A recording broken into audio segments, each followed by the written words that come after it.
தீபம்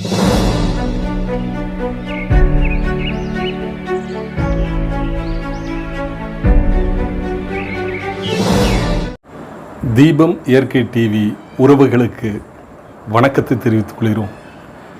இந்த வீடியோவில் தேர்தலை பற்றி நாம் பார்க்க போகிறோம்.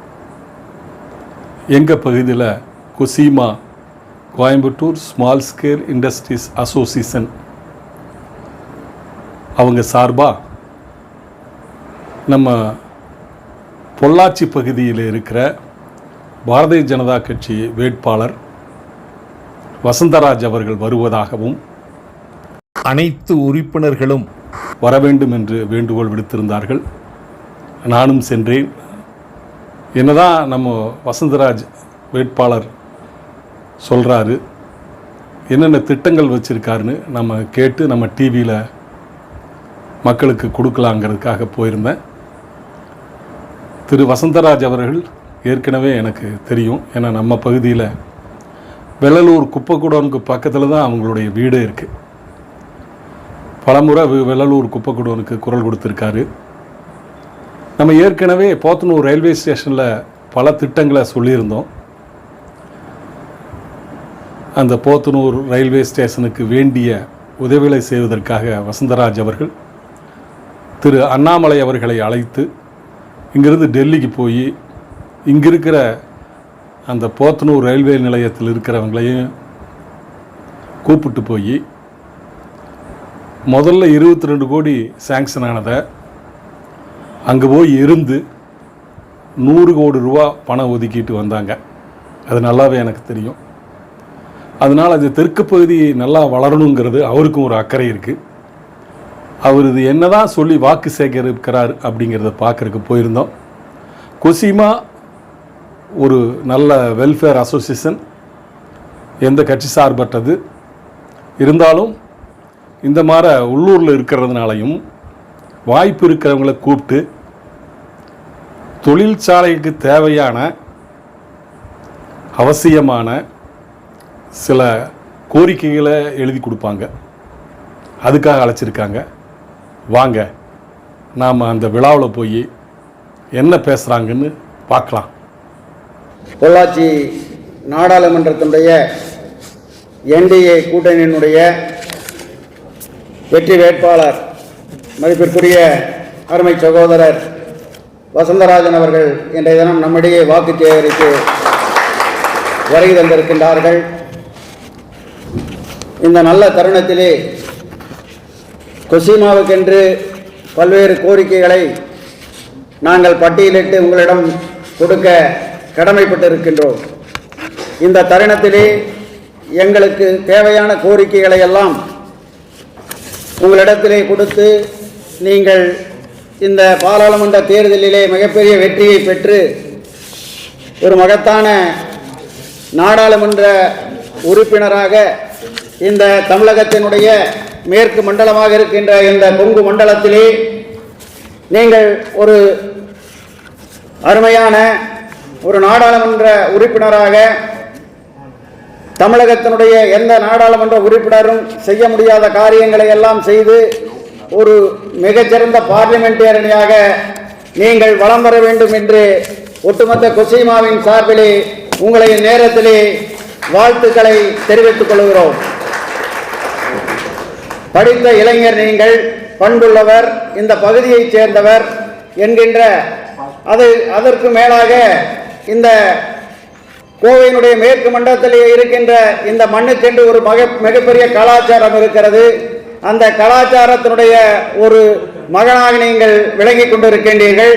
ஆகவே இந்த அருமையான நிகழ்விலே கொசிமாவிலிருந்து வருகை தந்திருக்கின்ற முன்னாள் தலைவர்களையும் இந்நாள் பொறுப்பாளர்களையும் செயற்குழு பொதுக்குழு உறுப்பினர்களையும் கொசிமாவின் சார்பிலே வருக வருக என்று வரவேற்று எங்களுடைய கோரிக்கைகளை எல்லாம் உங்களிடத்திலே கொடுப்பதற்கு நான் கடமைப்பட்டிருக்கின்றேன். அதற்கு முன்பாக இந்த நல்ல நிகழ்விலே உங்களுக்கு மரியாதை செலுத்துவதற்காக எங்களுடைய முன்னாள் தலைவர் திரு பெஸ் நாகராஜன் அவர்களை நம்முடைய வசந்தராஜன் அவர்களுக்கு பொன்னாடை போர்த்தி சிறப்பு சேர்ப்பார்கள். இல்லைங்க.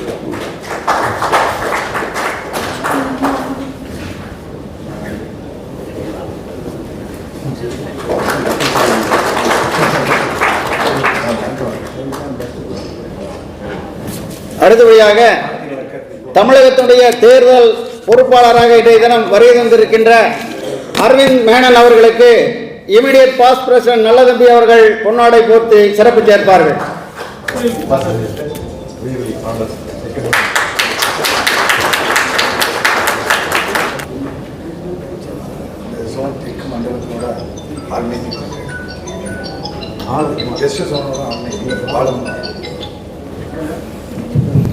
கோவை தெற்கு பகுதியினுடைய ஆர்கனைசராக இருக்கின்ற பாலகுமார் அவர்களுக்கு எங்களுடைய சங்கத்தினுடைய பொருளாளர் மதிவாணன் அவர்கள் பொன்னாடை போர்த்தி சிறப்பு சேர்ப்பார்கள்.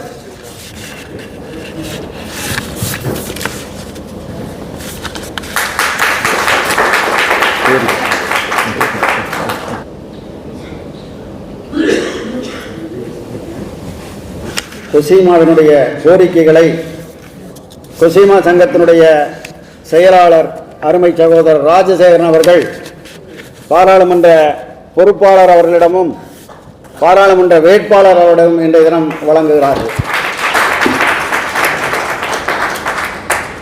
பொள்ளாச்சி நாடாளுமன்ற வேட்பாளர் அருமை சகோதரர் திரு கே வசந்தராஜன் எம்இ அவர்கள் உங்களிடத்திலே உரையாற்றுவார், வாக்கு சேகரிப்பார்.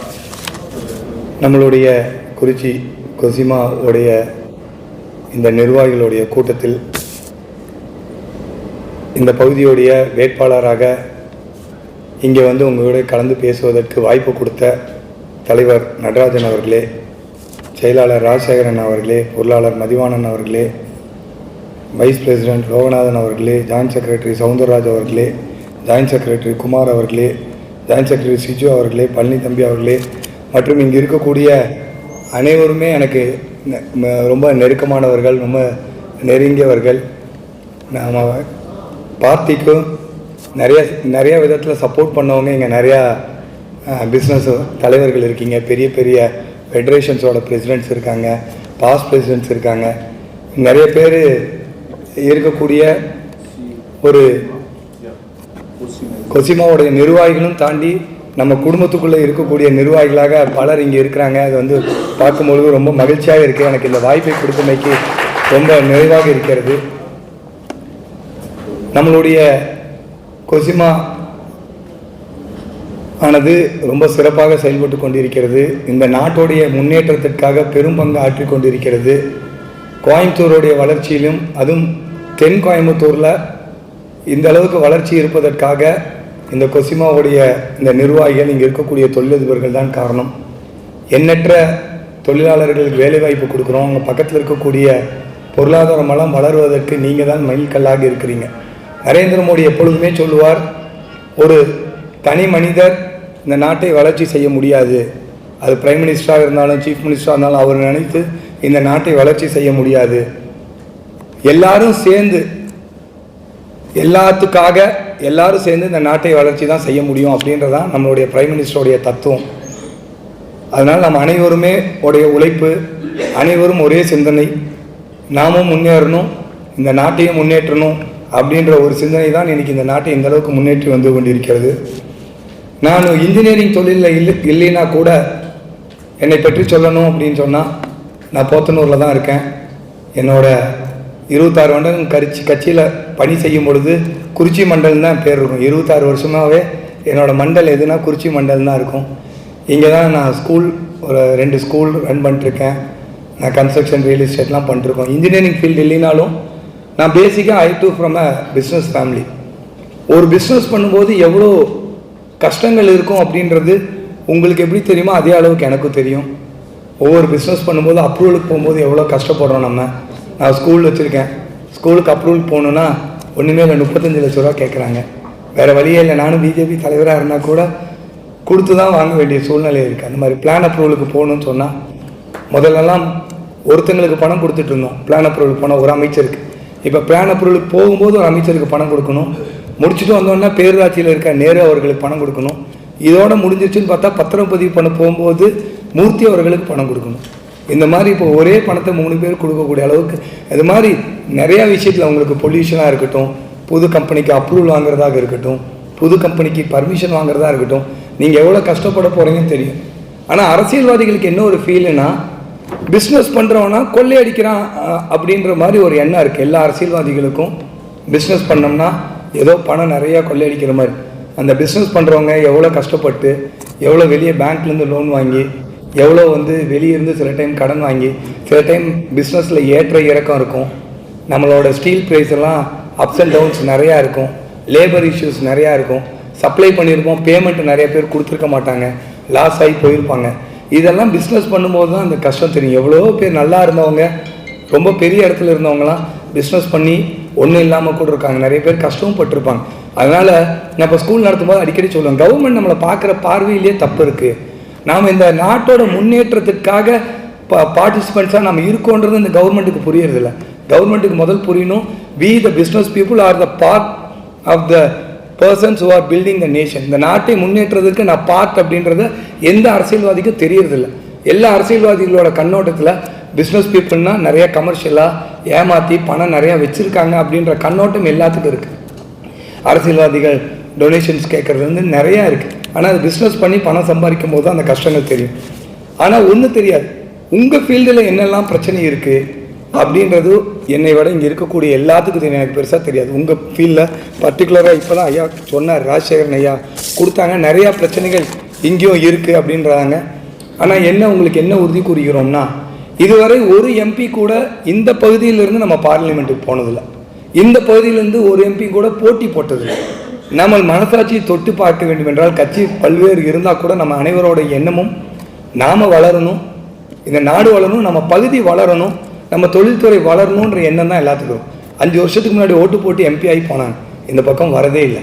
எத்தனை தடவை வந்தாங்க, இந்த பிஸ்னஸ் பீப்புளை கன்சிடர் மீட்டிங்க்கு அவங்களே கூப்பிட்டாங்க, அவங்களே வராங்க, உங்களுக்கு என்ன பிரச்சனைன்னு கேட்குறாங்க கொடுக்கும். நாமும் இங்கேருந்து போய் எம்பியை பார்த்துருக்க முடியாது. எனக்கு தெரியல, உங்களையெல்லாம் நீங்கள்லாம் ரொம்ப பெரிய மனிதர்கள்.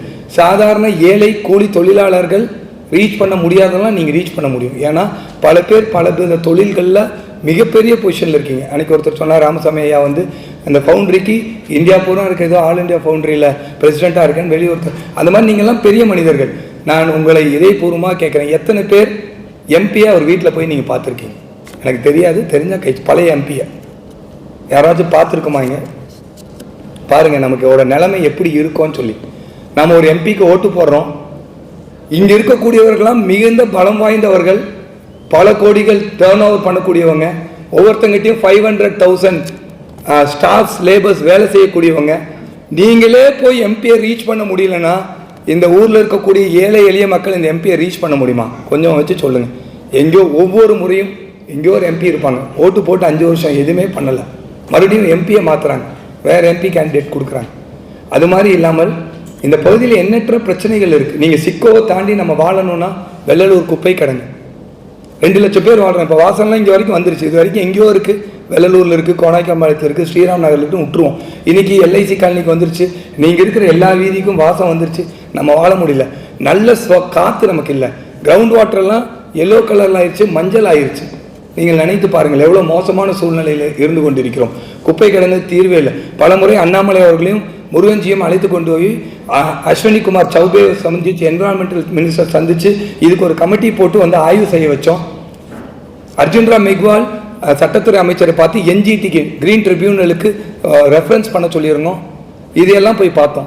அதனால் குப்பை கிடங்கு ஒரு பிரச்சனை. அடுத்தது நம்மளுடைய railway station, Podanur railway junction தான் நம்மளுடைய ஜோன்லேயே ஓல்டஸ்ட் ரயில்வே ஜங்ஷன். 1863 ஸ்டார்ட் ஆனது 4-வே ஜங்ஷன். கோயம்புத்தூரோட நம்ம போத்தனூர் ரயில்வே ஜங்ஷன் பெரிதானது. கோயம்புத்தூரில் 3-வே ஜங்ஷன், ஒரு லைன் சென்னை, ஒரு லைன் மேட்டுப்பாளையம், ஒரு லைன் கேரளா. ஆனால் நம்ம போத்தனூர் ஜங்ஷன் 4-வே, கோயம்புத்தூர், கேரளா, பொள்ளாச்சி, இருகூர். பெரிய ஜங்ஷன் கோயம்புத்தூர் கார்பரேஷனுக்குள்ளே இருக்குது. கோயம்புத்தூரில் ரயில்வே ஸ்டேஷனில் டிராஃபிக் ஹிட் ஆயிடுச்சு, ஒரு நியூ ட்ரெயின் கூட கொடுக்க முடியாது. நரேந்திர மோடி அவர்கள் வந்தே பாரத் பெங்களூருக்கும் சென்னைக்கு கொடுத்துருக்காரு. பட் இனிமேட்டு ஒரு புது ட்ரெயினும் கொடுக்க முடியாது. நமக்கு இங்கிருந்து ஃபாஸ்டஸ்ட் கனெக்டிவிட்டி நரேந்திர மோடி பண்ணிட்டு இருக்காரு. 8 மணி நேரம் போன சென்னைக்கு இப்போ 5 ஹவர்ஸில் போகிறோம். சென்னைக்கு பெங்களூர் 5 ஹவர்ஸ் போகிறோம். இங்கிருந்து நிறைய ட்ரெயின் நார்த்துக்கு போகணும். உங்கள்கிட்ட எல்லாம் நார்த் இந்தியன் லேபர்ஸ் இருக்காங்க. நார்த் இந்தியன் லேபர்ஸ் இங்கே வரணும், நார்த் இந்தியன் லேபர்ஸ் போகணும்னா ட்ரெயின் ஃபெசிலிட்டி வேணும். கேரளா கனெக்டிவிட்டியாக ட்ரெயின் ஃபெசிலிட்டி வேணும். இந்த போத்தனூரை டெர்மினல் ஆக்கணும். நரேந்திர மோடி அம்ரித் ரயில்வே ஸ்டேஷனில் 21 crores போத்தனூர் ரயில்வே ஸ்டேஷன் கொடுத்துருக்காரு. நான் மாநில தலைவர் அண்ணாமலை அவர்களை கூப்பிட்டு போய் நம்ம அஸ்வினி வைஷ்ணவ் ரயில்வே மினிஸ்டர் கிட்ட 1-on-1 நான் மைசெல்ஃப் அண்ணாமலைஜி அண்ட் வைஷ்ணவ் கூப்பிட்டு இந்த சிச்சுவேஷன் எக்ஸ்பிளைன் பண்ணோம். இமீடியட்டாக 100 crores சாங்ஷன் பண்ணி கொடுத்தாரு அஸ்வினி வைஷ்ணவ். போத்தனூர் ரயில்வே ஸ்டேஷனை கோயம்புத்தூர் ரயில்வே ஸ்டேஷனை விட பெரிதாக பயன்படுத்தணும். அப்போ தான் நம்ம எல்லாம் வளர முடியும். நம்ம ஏரியா வளரும், நம்மளோட லேண்ட் வேல்யூ வளரும், நம்ம கம்பெனி வளரும், நமக்கு இருக்க இது வளரும், ஏர்போர்ட் டெவலப்மெண்ட் இருக்குது. இந்த மாதிரியான போத்தனூரை டெவலப் பண்ண வேண்டிய விஷயங்கள் இருக்குது. ஆனால் நீங்கள்லாம் பேப்பரை படிச்சிங்களா இல்லையா தெரியல. 15 நாட்களுக்கு முன்னாடி கோயம்புத்தூரில் போராட்டம் நடத்துகிறாங்க திமுக காங்கிரஸ் அந்த கூட்டணி எல்லாம். போத்தனூருக்கு இருகூர்லேருந்து நேராக போத்தனூருக்கு ட்ரெயின் வந்தால் 15 நிமிஷத்தில் வந்துடும். கோயம்புத்தூர் போய் இந்த ட்ரெயின் வந்தால் 45 நிமிஷம் ஆகும். கோயம்புத்தூரில் டிராஃபிக் அதிகமாக இருக்குது. புது ட்ரெயின் கொடுக்க முடியல. 6 ட்ரெயின் நேராக கேரளாவுக்கு போகிறது எது கோயம்புத்தூருக்கு போகணும். போத்தனூர் வந்து போச்சுன்னா போத்தனூர்லேருந்து எல்லா ஊருக்கும் போய்க்கலாம். கோயம்புத்தூருக்குள்ளன்னு விட்டா எல்லா மாட்டு வண்டியில் வந்து போராட்டம் நடத்துகிறாங்க. எல்லா திமுக காங்கிரஸ் எல்லாருமே. அந்த கட்சிகளை நம்ம எப்படி நம்ம டெவலப் பண்ண முடியும்? நம்ம பகுதியை புறக்கணிக்கிறாங்க. ஒருங்கிணைந்த பேருந்து நிலையம் 40 கோடி ரூபா போட்டு கட்டியிருக்காங்க. அப்படியே கிடக்குது. அது இன்டெகிரேட்டட் பஸ் ஸ்டாண்ட் ஆச்சுன்னா நம்ம பகுதி வளர்ந்துருக்கும். இதை தாண்டி இது வந்து நம்மளுடைய பகுதியோடைய வளர்ச்சி, நம்ம எல்லாத்தோட வளர்ச்சி. நம்மளுடைய குடும்பங்கள் ஆரோக்கியமாக இருக்கும், நம்மளுடைய தொழிலோட லேண்ட் வேல்யூ ஏறும், நமக்கு வசதிகள் வரும் இந்தியா புறம். அப்புறம் பிஜேபி கன்னியாகுமரி டு காஷ்மீர் ஒரே நாடு. நார்த் இந்தியா பிரச்சனையாச்சு. நார்த் இந்தியன் லேபர்ஸ்னா இங்கே இருக்கக்கூடிய அரசியல்வாதிகள் எல்லாம் செப்பரேட்டிஸ்ட். ஓட்டு வங்கிக்காக எமோஷனலாக தூண்டி பிரச்சனை பண்ணி எல்லாம் போயிடறான். நார்த் இந்தியன் லேபர் போனதுக்கப்புறம் இங்கே இருக்கக்கூடிய ஒவ்வொரு முதலாளிக்கு தான் தெரியும் தொழிலே பண்ண முடியாத சூழ்நிலையில் நம்ம இருக்கோம். பிஜேபி தான் party from Kanyakumari to Kashmir, ஒரே நேஷன் சொல்கிற பார்ட்டி. அதனால் நீங்கள் எல்லாம் சப்போர்ட் பண்ணுங்கள். உங்களோட ஒருவனாக உங்களுடைய பல குறைகளை சொல்லியிருக்கீங்க. இந்த சிட்கோவை உங்களுக்கு என்ன உத்தரவாதம் கொடுக்குறேன்னா, நான் உங்களில் ஒருவன், உங்கள் வீட்டு பக்கத்தில் இருக்கேன். எப்போ வேணும் இங்கே இருக்கக்கூடிய எல்லாரும், ஐயா குழந்தை பேரங்கிட்ட படிக்கிறாங்க, என்னோட இதில் இருக்காங்க, தீபம் சுவாமிநாதன் இருக்காங்க, ஐயா இருக்கு, எல்லாருமே எனக்கு தெரிஞ்சவங்க. நீங்கள் வந்து உரிமையோடு கேட்கலாம், மிரட்டி கேட்கலாம், எப்படி வேணாலும் கேட்கலாம். நாம் இந்த பகுதியை வளர்த்தணும். நம்மளோட கோல் இந்த பகுதி ஏதோ ஒரு வகையில் டெவலப் பண்ணிடணும். இந்த பகுதி குறிச்சி போத்தனூருடைய பகுதி உலக வரைபடத்தில் மார்க் பண்ணக்கூடிய அளவுக்கு நம்ம வளர்த்தணும். இதுதான் நம்ம கிடைக்கக்கூடிய வாய்ப்பு. நம்மளோட சிட்கோ வேர்ல்டில் பெஸ்ட்டாக கொண்டு வரணும். இது மோடி ஜெயிச்சு அங்கே பிரைம் மினிஸ்டர் ஆக போகிறார்.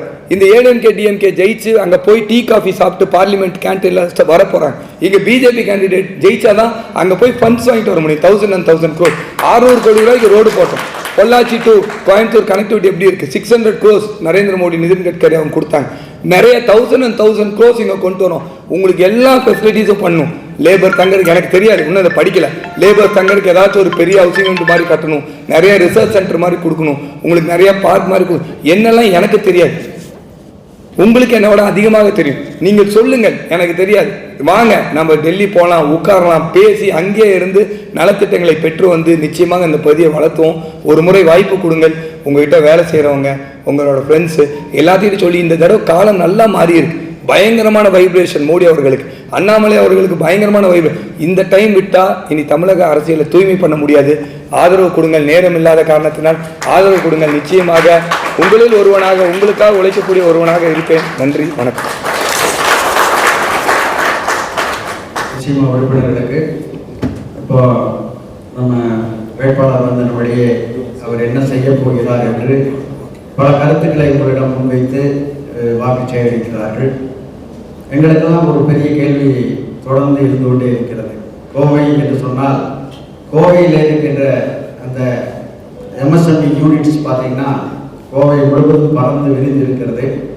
ஆனால் எந்த ஆட்சி வந்தாலும் தட் இன்க்ளூடிங் யுவர் ஆட்சி, அது கூட சொல்கிறேன், நான் தப்பாக நினச்சிக்காதீங்க. எல்லாருமே வந்து நார்த்து பார்த்தீங்கன்னா அந்த கொடிஷியா அந்த சைடில் கொண்டு போய் பூரா உங்களுடைய அந்த வரவுகளையும் என்னென்னலாம் செய்ய முடியுமோ அது எல்லாம் பூரா அங்கேயே தான் செய்கிறாங்க. இது தொடர்ந்து நடந்துகிட்டே இருக்கு. நீங்கள் சொன்ன மாதிரி ஒரு மிகப்பெரிய மாற்றத்தை உருவாக்க வேண்டும்னு சொன்னீங்க. அந்த மாற்றத்தை கண்டிப்பாக நாங்களும் அதை எதிர்பார்த்து கொண்டிருக்கின்றோம். ஆகவே கண்டிப்பாக நாட்டில் வந்து நீங்கள் கண்டிப்பாக மிகப்பெரிய வெற்றி பெற்று ஒரு மகத்தான ஆட்சியை அமைக்க போறீர்கள் என்பது எல்லாருக்கும் சந்தேகமில்லை. அதுபோல இங்கே மாற்றங்களை விரும்புகின்ற மக்கள் நல்ல மாற்றங்களை கண்டிப்பாக கொண்டு வந்தால் நீங்கள் மிகப்பெரிய வெற்றி பெறுவீர்கள். அப்பொழுது மாற்றங்களை உருவாக்கப்படும் என்ற நம்பிக்கையோடு நீங்கள் காத்திருக்கிறீர்கள். அந்த நம்பிக்கையையும் அந்த வாழ்த்துக்களையும் நான் தெரிவித்துக் கொள்கிறேன். இந்த நேரத்தில் என்னுடைய குசிமா மெம்பர்களுக்கு சின்ன வேண்டுகோள், உங்களிடம் ஏதாவது நமது வேட்பாளரிடம் கேள்விகள் கேட்க வேண்டும் இருந்தால் உடனடியாக அவர்களிடையே கேளுங்கள். அவர் பதிலளித்து காத்துக் கொண்டிருக்கிறார்கள்.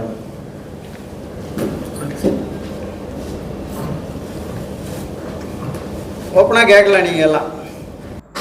வேட்பாளருக்கு வணக்கம். மெட்ரோ ட்ரெயின் முதல்ல வெள்ளூர் வரைக்கும் எக்ஸ்டெண்ட் பண்ணுறதா போட்டிருந்தாங்க. ஆனால் தற்போது உக்கடத்தோட அது முடியுதுன்னு போடுறாங்க. அதை கொஞ்சம் நீங்கள் பார்க்கணுங்க. கிணத்துக்கிட்டு வரைக்கும் வரும். கிணத்துக்கிட்டு வரைக்கும் ஐயா, நான் வந்து பொள்ளாச்சி வரைக்கும் கொண்டு போகணும்னு நினைக்கிறேன். நீங்கள் உங்களுக்கு ஒரு சின்ன கேள்விகள் தொடரும் 2ஆம் பாகத்தில் தொடர்ந்து பாருங்கள்.